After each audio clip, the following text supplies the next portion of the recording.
The people who are really successful can make it stupid simple. Right. Yeah. And if you can make it stupid simple, you win. Yeah. We come back to this on the show over and over again. If you can be clearer than everyone else, if you can make the complex in healthcare, right? So healthcare is one of the most complex types of sales worlds that there is. But if you can make something like that to where it can be really easily understood, you're going to get more clients. You're going to have happier employees. Your employees are going to know what the heck they're doing. Yeah. Because if you layer upon layer all these layers to the cake, they're not going to be able to follow along, and then you're going to create less impact through your organization.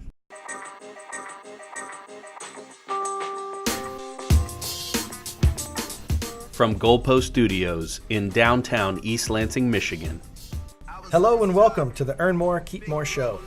where it's our job to give you tips, tricks, and strategies to earn more and keep more. I'm Dave McAndrews, and I believe that we should focus our marketing on messages that are all about our clients so that we can connect with them in a way that they can understand.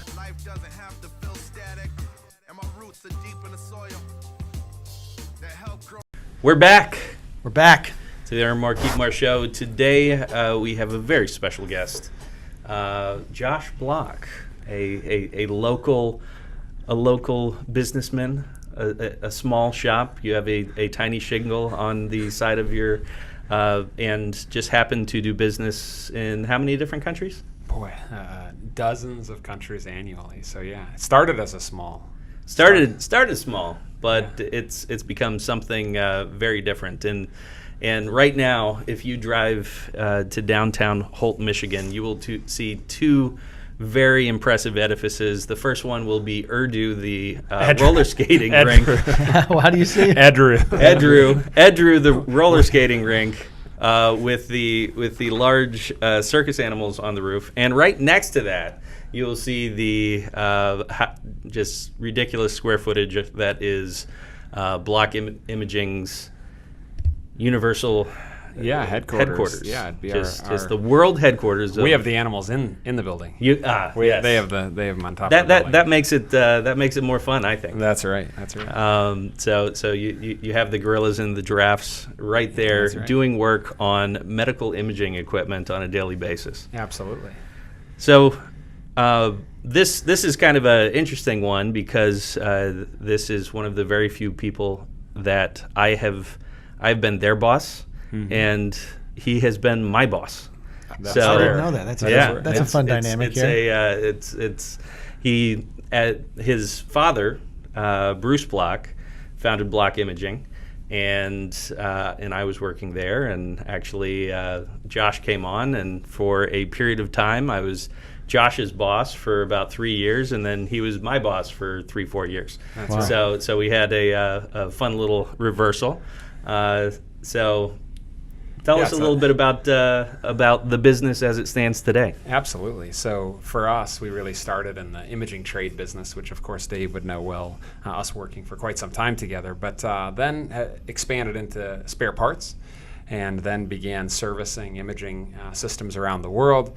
And then the latest has really been in the mobile space. So adding interim mobile rentals of MRI, CT, PET-CT around the nation. So really all vertically integrated around the imaging space.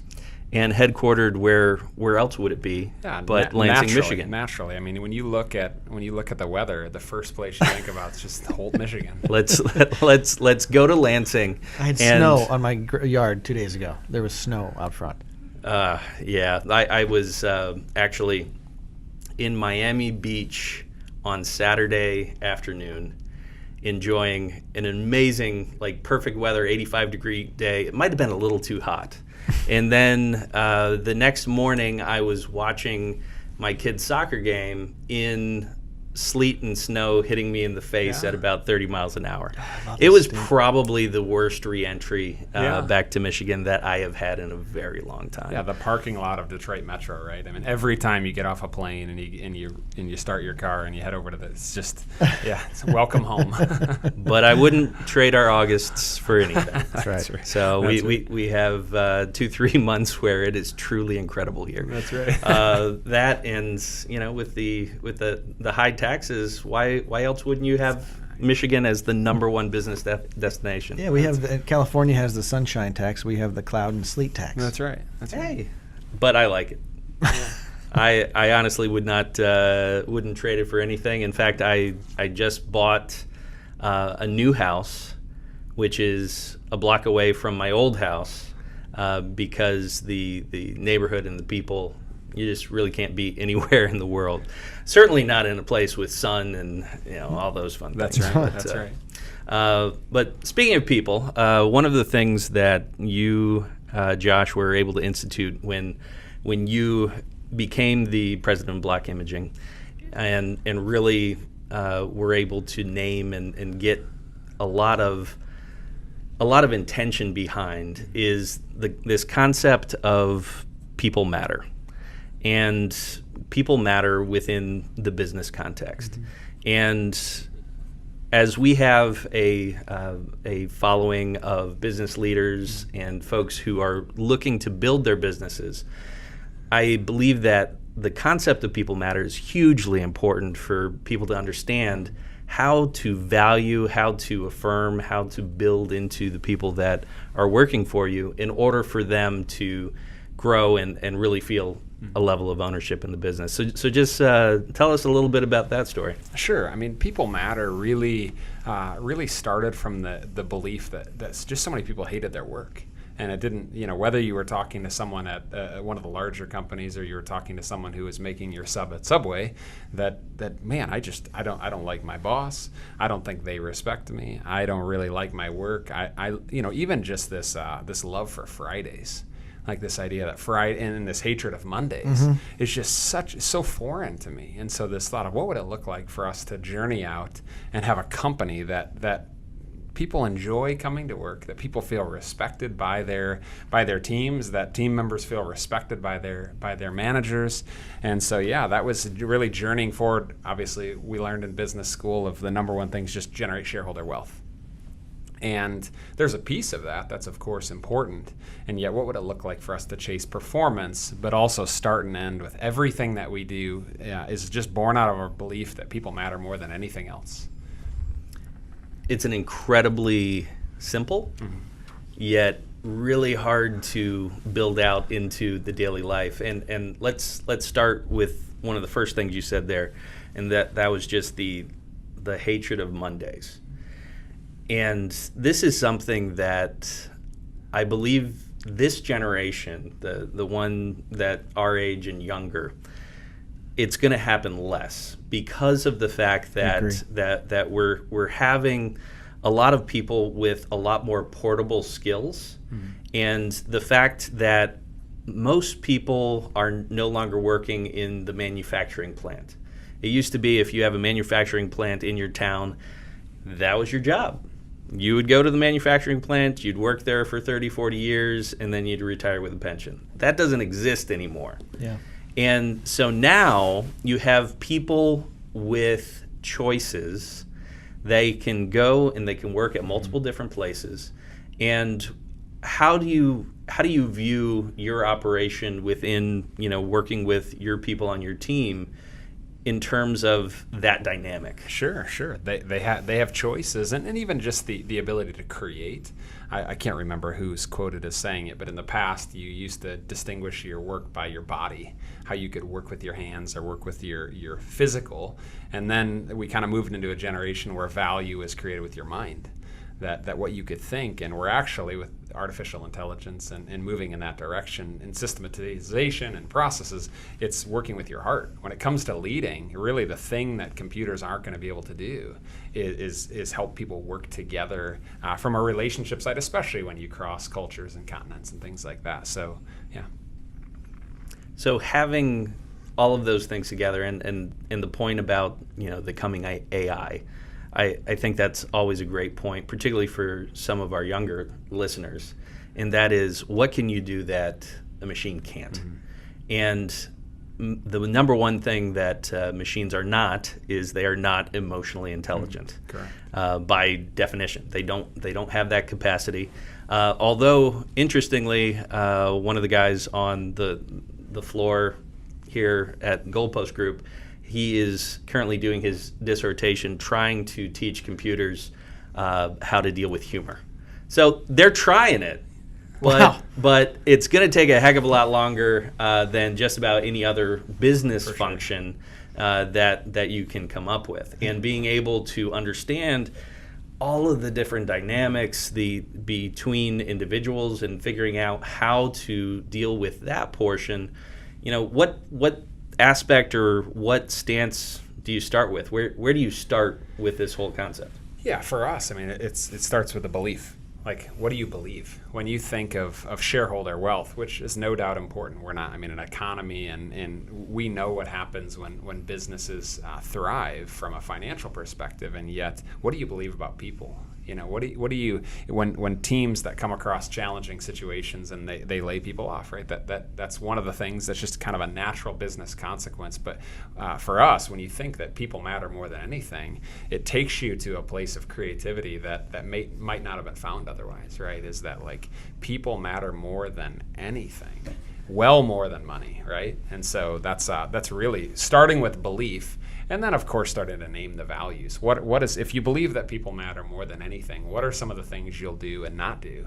And then clarifying values around that are really people-centric, but then also balancing the tension of performance, right? We've got to perform as an organization as well. And yeah. So the idea of recruiting to a paycheck is the kind of the old school mentality. Sure. People get a job for the money. And then the problem with that is that that's why they stick around. Mm-hmm. And when the money slows down, or if they're not performing, then there's no, like you mentioned, heart. There's a lot of studies done on this. Simon Sinek talks about this all the time. Gary Vee talks about working. The next thing for our generation is your heart. It has nothing to do with AI. With all these new technologies, opportunities arise. It's finding those opportunities. Our group is specifically recruiting to a why this year. So it's very similar to what you're talking about. Our group, instead of talking about paychecks and incomes and what we do, we talk about why we do it. And we're finding advisors love the idea of joining a group for their own reasons.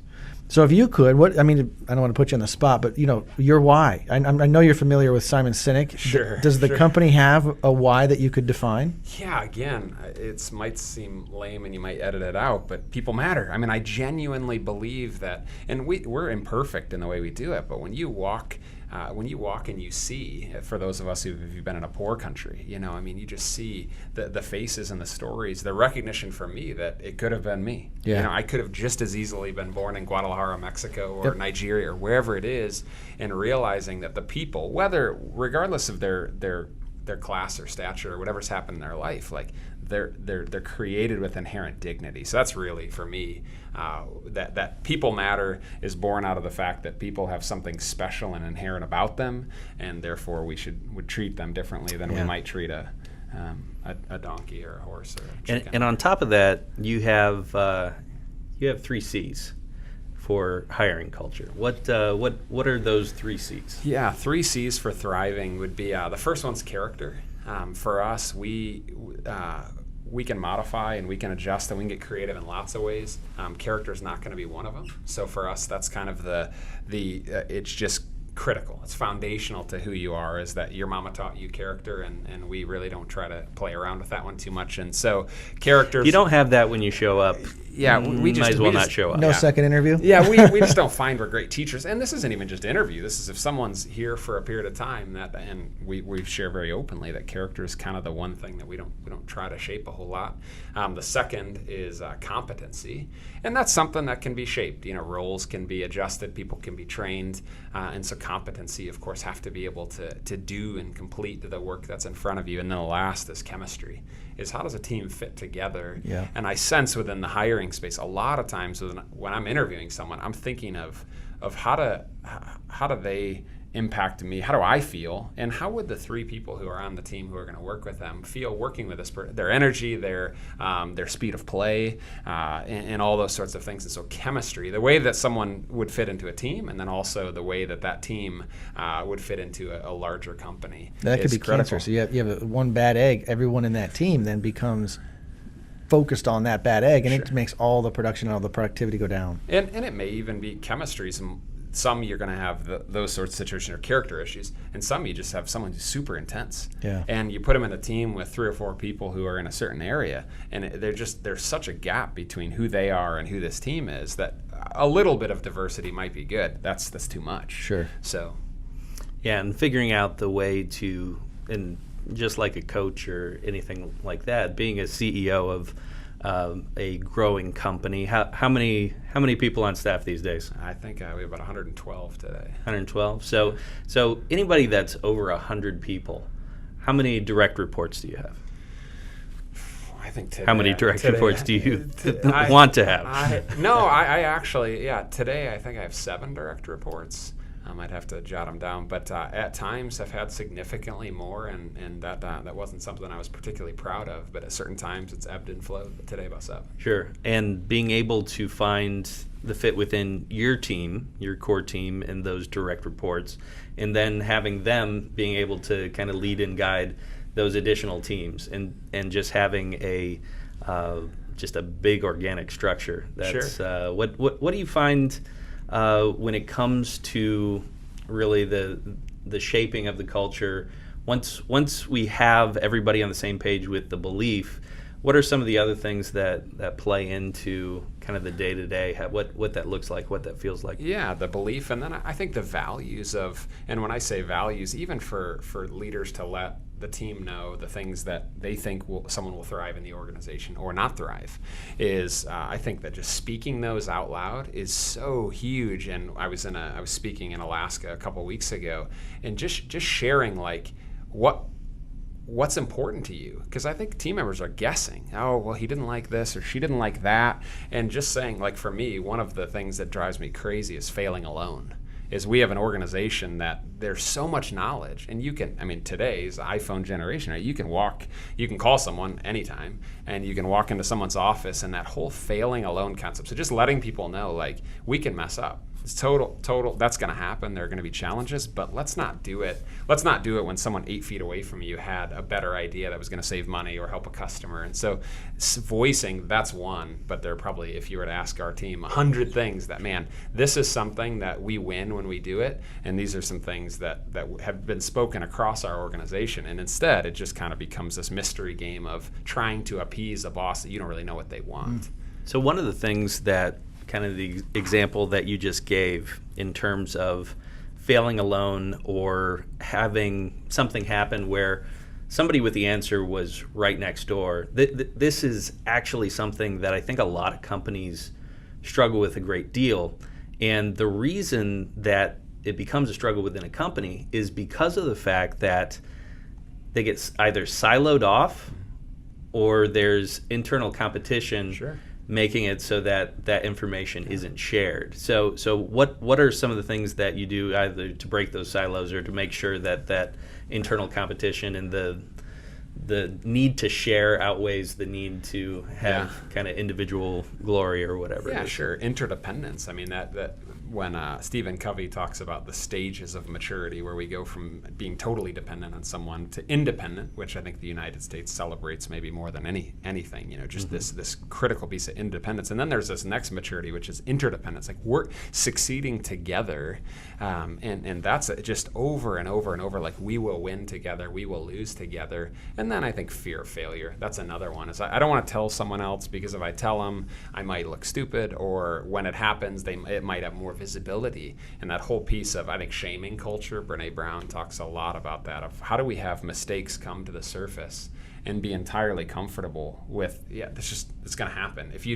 you're looking to have a mistake-proof business, good luck. I don't know what you just immediately, when we shame mistakes, we just create a culture of where there's no creativity, there's no risk taking, and so and I'll give you credit here, because having been part of the organization, this is an area that it was kind of one version and then another when you took your position, because prior to you moving into your position as president, there was a very high stigma on failure, anything breaking, and blame, and those sorts of things.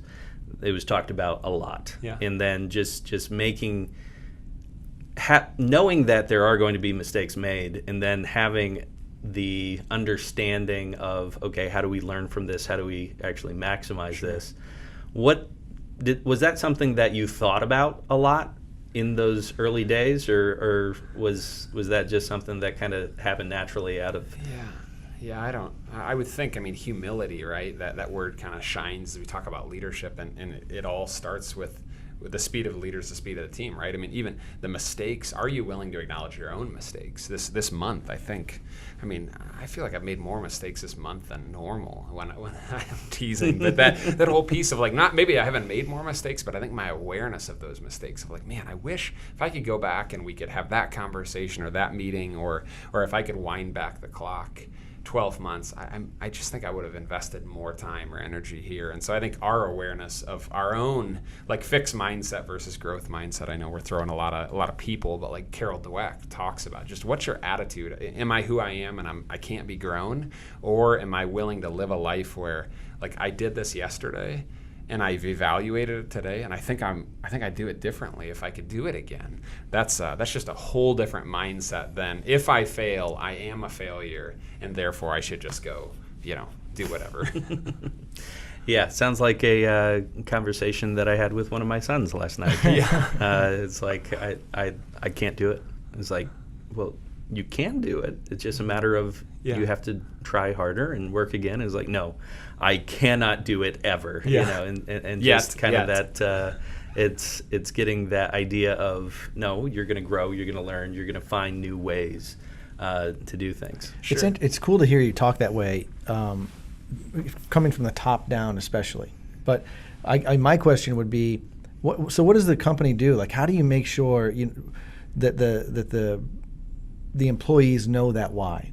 What do you do to reinforce that? Do you have get-togethers? Is there weekly stuff? You guys go picnicking? What do you guys?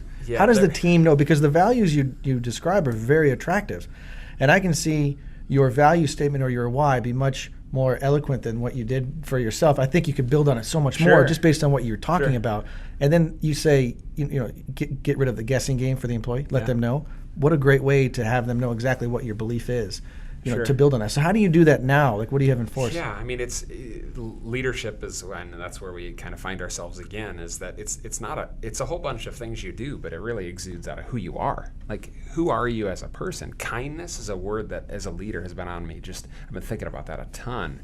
Were you kind? Were you reasonable?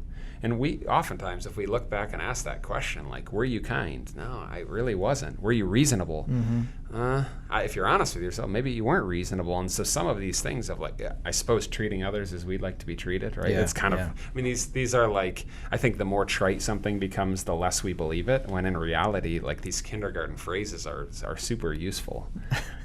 My 8-year-old daughter this morning, while I was getting ready to go to work, she said, "Dad, tell your workers that they're doing a good job."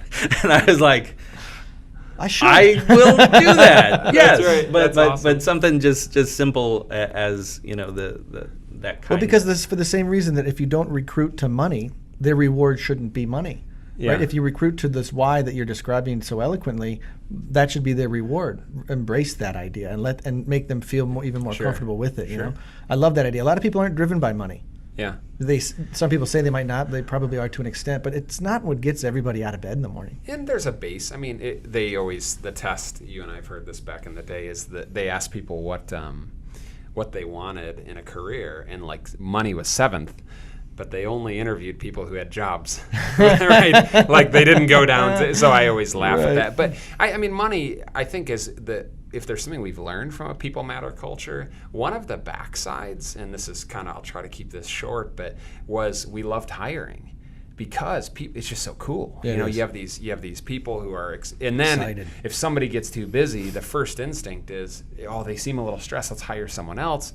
And what happened in our culture, and I think it's something we really started to shift and pivot about 18 months ago, was if we continue hiring every time someone has 110%, one, we never learn how to move that 110 to 80 by new systems, by new processes, creativity, and no one has the opportunity to earn more. And, well, finances play a critical part, I think as well as any, and the challenges are... It's a finite thing. And you start with someone who might have been 23, graduated from MSU, happy as can be, making X, and then 2 babies or 5 babies come along, and very expensive babies, right?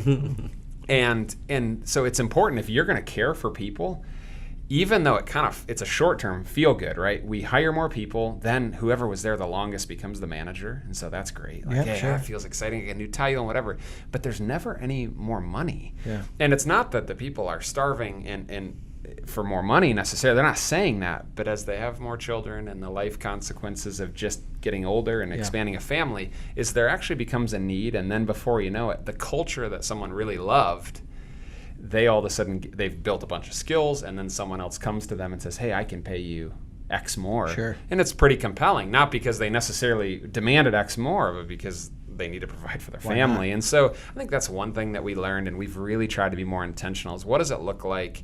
It's actually good to be busy.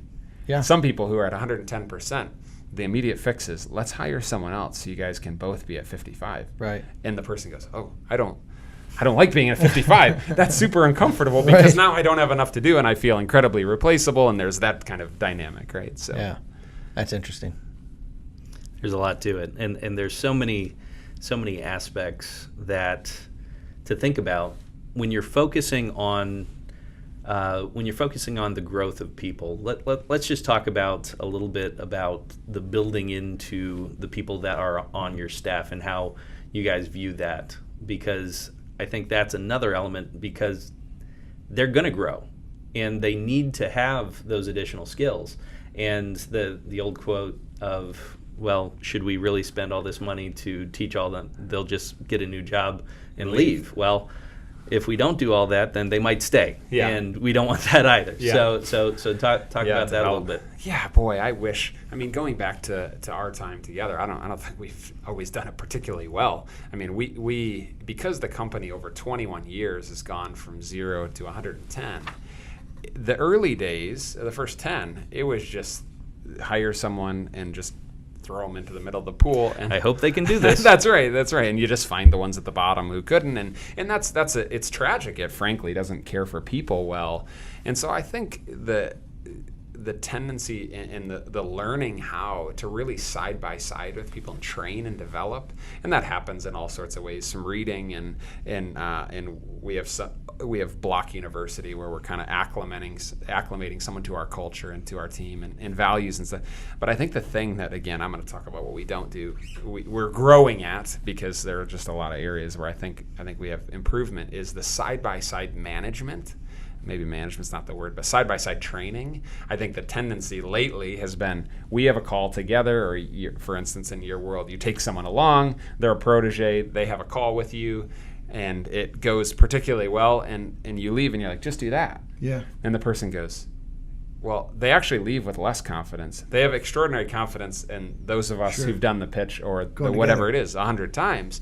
But to the person, they actually lose confidence. And so what I think I'm realizing is that call together, maybe like 20 and 30 and 50 times, because when you do it once and they try that the second time and you, oh no, this situation's different. This one was actually, the answer was red, not blue. And then they totally lose confidence. Because right? It's a different answer, and it didn't go as well. It didn't go as precise as the first one that they remembered. Yeah. So how do you combat that? Yeah, I think it's lots of reps. Just repetition. And, I mean, Tiger Woods, right? Just won the Masters, like you just the repetition, the 10,000 hours, and so you repetition the partner scenario. The part and finding and reviewing emails but really, we constantly have to tear down the wall of that. I'm here to judge you.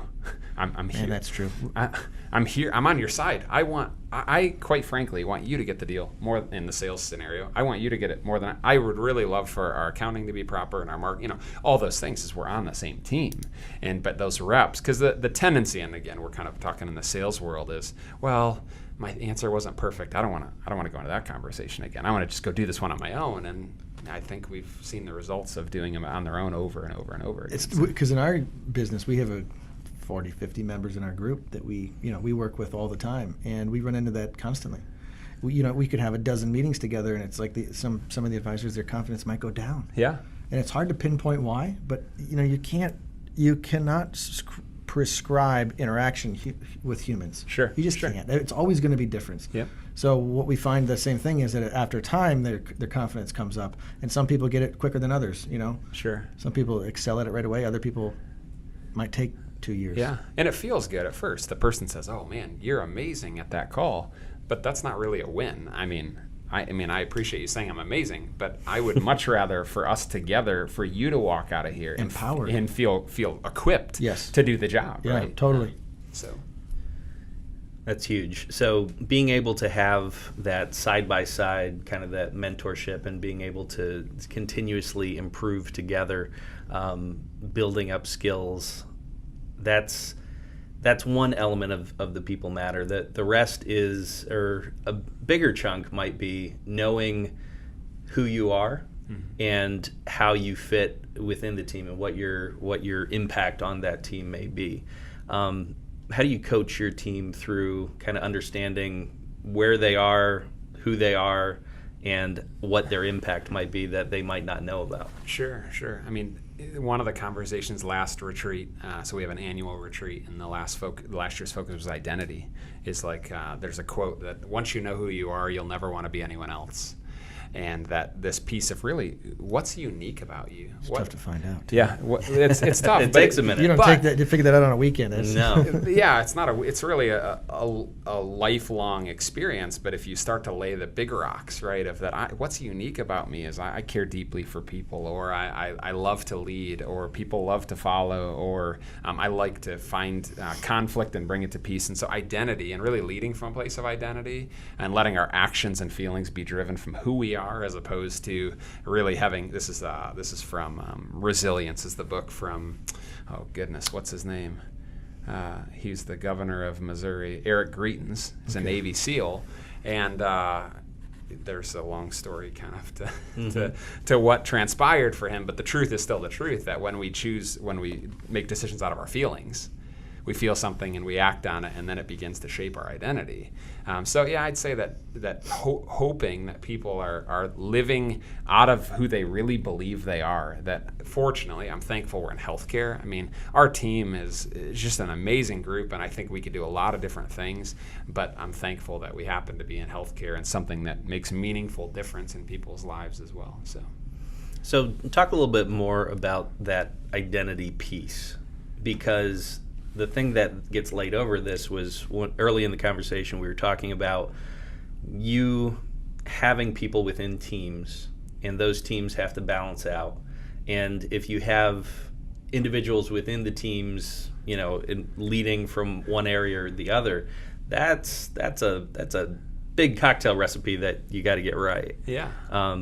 Matching those identities to the needs of the team. For sure. And there are certain parts of our identity that there's a lot of flex in our organization. And then there's other things that if you thrive on conflict, or what, some of those sorts of things, there's nowhere, right? There's nowhere in the organization for someone who isn't loves politics. Not politics and the normal, but just likes or likes complexity. Mm-hmm. We tend to be an organization that kind of goes back to the values of that elite. If you can't explain something in a way that people can understand, if you're enamored with complexity, it's just going to be difficult, because we don't. Did you write something? Complexity comes out of ego. I didn't write that. Chris Brogan wrote that. Chris Brogan. But yeah, he talks about complexities born out of ego, and for us, just trying to keep things I love, like, I'll go back to Tiger Woods. It is what it is. Like, most of his interview answers are, it is what it is. But simplicity of really being able to describe what's at stake. And I think a lot of organizations, they're just enamored with complexity, you know. And that goes out in everything, whether it's marketing message or whatever. We have to show how important we are by how complex the thing we do is. It makes me feel better about my thing. Yeah. Exactly. That's why CPAs exist. You guys just don't kidding, understand. You just don't understand. It's so difficult. Oh my God, that is such offensive language. Yeah. That is horrible. You just don't get it. You just don't. You just won't understand. You don't know what you don't know. The people who are really successful can make it stupid simple. Right. Yeah. And if you can make it stupid simple, you win. Yeah. We come back to this on the show over and over again. If you can be clearer than everyone else, if you can make the complex in healthcare, right? So healthcare is one of the most complex types of sales worlds that there is. But if you can make something like that to where it can be really easily understood, you're going to get more clients. You're going to have happier employees. Your employees are going to know what the heck they're doing. Yeah. Because if you layer upon layer all these layers to the cake, they're not going to be able to follow along, and then you're going to create less impact through your organization. Sure. Fear. I mean, even as you're talking about the less a customer knows, the better off we can capitalize on their fear. So if it's healthcare, if it's financial services, or if it's cars, that's very scary. You need to trust me. Without me, you don't have a chance. Are we allowed to get political in this podcast? Hey, it's your podcast, not mine. We'll save that for the other podcast that we have, maybe. So one of the things that you guys at Block Imaging have done extremely well over the years is inbound marketing and the creation of really. I got to be involved in it early on, and really I've been able to take a little bit of what I learned there, apply it to my company at Goalpost Group. And the biggest thing that I think we did at Block Imaging was to become a teaching organization. And when you mentioned, being able to take best advantage of your customer if they're in a position of ignorance, and flip that on its head and say, no, we're gonna teach you how this works. Just talk to what type of psychology do you think that brings in your customer's head? Yeah, it's a servant mindset. Really, is to and one of the fortunate benefits is that what we provide is manufacturer neutral in our space. So if you work at GE or Siemens or Philips, if they don't buy Philips system from you lose. Your kids, no new shoes or whatever it is. For us, we actually are positioned well to just say, hey, we don't care whether if a Philips is best or if a GE is best or a Siemens is best or a 1.5 or whatever it is in our world, is carrying that ambivalence really leads to you serving their needs instead of, hey, I'm gonna call it a specific this so that you feel really good about our product, when in reality the other one had the same thing. It was just named something different. So for us, it's positioning. It's really, this is born out of Marcus Sheridan, but They Ask, We Answer is what the book's called, and you're aware of Marcus, of course. And what is a customer asking? What does a customer really need to know? What's the thing that we can demystify for them about equipment or about service or whatever it is in the imaging space, and trying to answer that so that people are equipped and armed to make really good decisions. Yeah, the ability to teach and really get people to understand what you're doing and providing that information to them on the forefront, as opposed to they sign on the dotted line and they don't really understand what they just bought. It creates a significant arc of satisfaction because now I understand what I'm doing. Yeah. I'm taking ownership of it. It actually helps to insulate you as a company because of the fact that we tried to give you all of the information you could have had. So by doing that does some really, really positive things for both the for both the client and the company. Certainly. I mean, I think most people buying today, anything that's, or investing, the number one thing at the forefront is just fear of messing up. Right? Like, that's why people say nobody ever regretted buying a Maytag, or nobody got fired from buying GE, or whatever it was, is because people are they're signing and they're scared that their boss is going to think they made the wrong choice, that their spouse or whatever it is. And for us, how do we try to reduce that and say, hey, this is supposed to be fun. Right. You were supposed to, you're buying a new piece of equipment, or you're investing in your retirement, or whatever it is. This should be a blast. And instead, it really turns out to be, I hope I don't mess up. Ugh.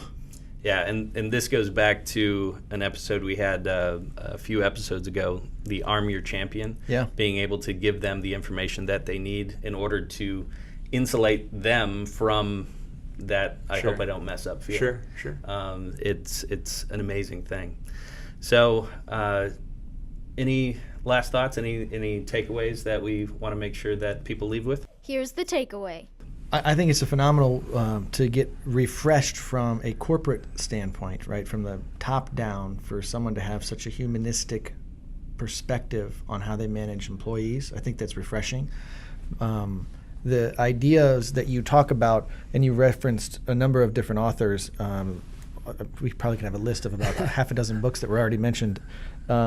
I'm sure they're all good reading, but to have that come down from the top down is awesome. And I think that the more that any company can do from that top level corporate perspective to make sure that the person on the floor understands that why is phenomenal. And I think you're building that culture. It doesn't happen overnight, but that you're building a culture then that wouldn't leave during tough times. Yeah. You know what I mean? It's when the economy goes bad, those are the people that still go to work and say, we're going to get through this. And I think that's more powerful than recruiting to a paycheck. Yeah, no doubt. It's a beautiful thing. Josh Block, thank you very much for coming in today. It's a privilege. Thanks, Josh. Be sure to go out and check out blockimaging.com. You can see a little bit more about what they do if you're in the healthcare field or do anything in medical imaging. They are a tremendous resource of information as a teaching organization. And be sure to check out the show notes at earnmorekeepmore.show. And we'll have, I'd say we get a couple of those books listed. We'll have the book list that Josh gave us. We have some reading for y'all. So make sure you check that out as well. Thank you very much, and we'll see you next time. See you guys. Drop the mic. Well, thank you for listening to the earnmorekeepmore.show. Do not forget to hit that subscribe button below so that you can make sure you're up to date on all the new episodes. And if you want to be a guest, we would love to hear from you. On our website, we have an easy downloadable form where you can put in your information and share with us your experience of how you've turned a problem into a process. We are all about our listeners, and we want to make sure that our listeners are finding a place. And we are most excited for you guys to share with us how you are earning more and keeping more. We look forward to hearing from you. This has been a Goalpost production.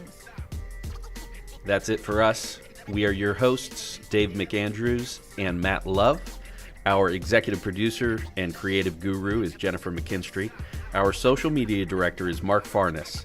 And a very special thank you to Lansing's own Jose Moore for providing the music. Thanks for listening.